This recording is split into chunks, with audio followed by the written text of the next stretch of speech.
مصطفى منبع للصفا سيد الأنبياء مشعل في الوفا كان في عطفه لليتامى دفاع مصطفى منبع للصفا سيد الأنبياء مشعل. السلام عليكم ورحمة الله تعالى وبركاته. dhammaan asxaabta ku xiran janaalka Sayda Academy waxaan idin leenahay jimco wanaagsan, maalin wanaagsan, galab wanaagsan, duhur wanaagsan, habeen wanaagsan. qof waliba waqti ay u tahay ayaan ku wada salaameynaa. salaan kadib waxaan halkan ugu mahadcelinaynaa dhammaan inta channelkani subscribe-ka inoo saartay. waad ku mahadsantihiin channelka. hadda waxa uu inoo marayaa waa 1030 subscribe. waad ku mahadsantihiin dhammaantiina. sidoo kale fadlan marka uu video ku soo gaaro walaal like-ta iyo share-ka hala badiyo si ay u gaaraan dadyow fara badan oo aad u xiiseynaya barashada luqadda Englishka. hadda waa leedmo casharkeena ayaan gudaha u gali doonaa.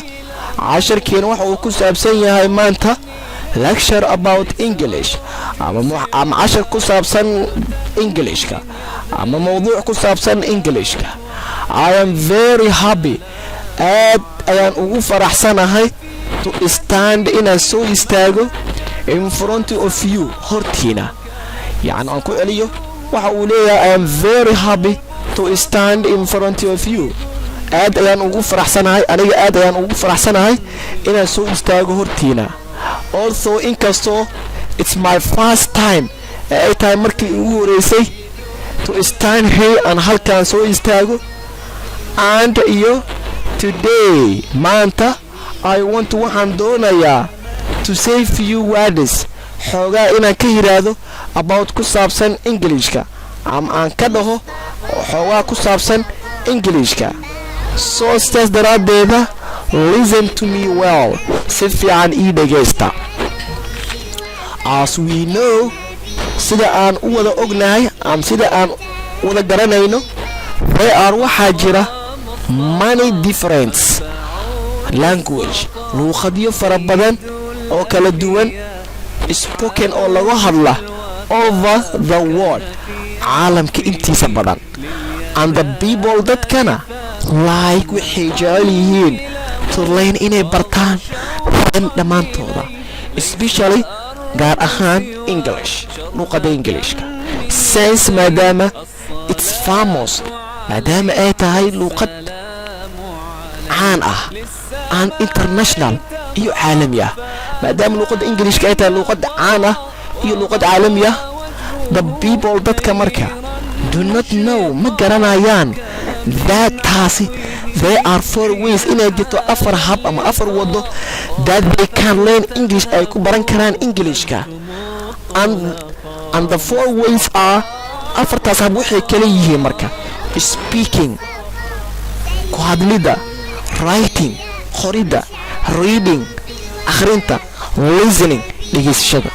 waan ku celinayaa and I'm very happy to stand in front of you. also it's my first time to stand here and today I want to say few words about English. so listen to me well. as we know there are many different languages spoken over the world and the people like to learn them especially English since it's famous and international. the people do not know that there are 4 ways that they can learn English and the 4 ways are speaking, writing, reading and listening. so beeshka xiga ayaan tageynaa. so sidaas daraadeeda ayuu leeyahay marka beeshkan I am advising you waxaan kugu waaninayaa to speak inaan ku hadasho Englishka when goortii you are in the class goortii aad fasalka aad ku dhex jirtid ama aad joogtid or out of the class ama aad fasalka aad ka maqan tahay. yacni fasalka hadaad joogto iyo ama hadaad ka maqan tahay waa inaad ku hadashaa uu leeyahay Englishka since maadaama speaking ku hadlida Englishka is the best way that you can learn English. waa wadada ugu fiican aad ku baran karto Englishka ayuu leeyahay. wuxuu leeyahay the best way that you can learn English. waa wadada ugu fiican aad ku baran karto Englishka wey. also sidoo kale read English books. waa ina akhrisaa buugaagta Englishka and iyo listen to the radio ama ina dhegeysta idaacadaha Englishka ku baxa as to improve si aad u hagaajiso your English knowledge. aqoonta knowledge ama aqoonta Englishka. so finally marka ugu dambeyntii I am thanking waxaan halkan ugu mahadnaqayaa my dear teacher macalinkayga qaaliga ah who encouraged me kaasoo aniga igu dhiirigeliyay to learn inaan barto this fantastic language luqadan cajiibka ah.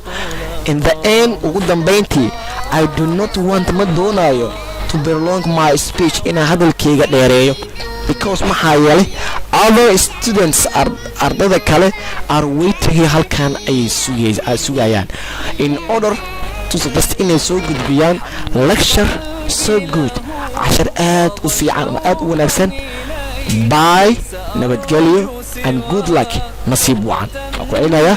so I am advising you to speak English when you are in the class or out of the class, since speaking is the best way that you can learn English. Also read English books and listen to the radio as to improve your English knowledge. Finally, I am thanking my dear teacher who encouraged me to learn this fantastic language. In the end, I do not want to prolong my speech because other students are waiting here in order to suggest lecture. So goodbye and good luck. So intaas ayaan ku sameynaa casharkeena. Wassalamu alaikum wa rahmatullahi ta'ala wa barakatuh.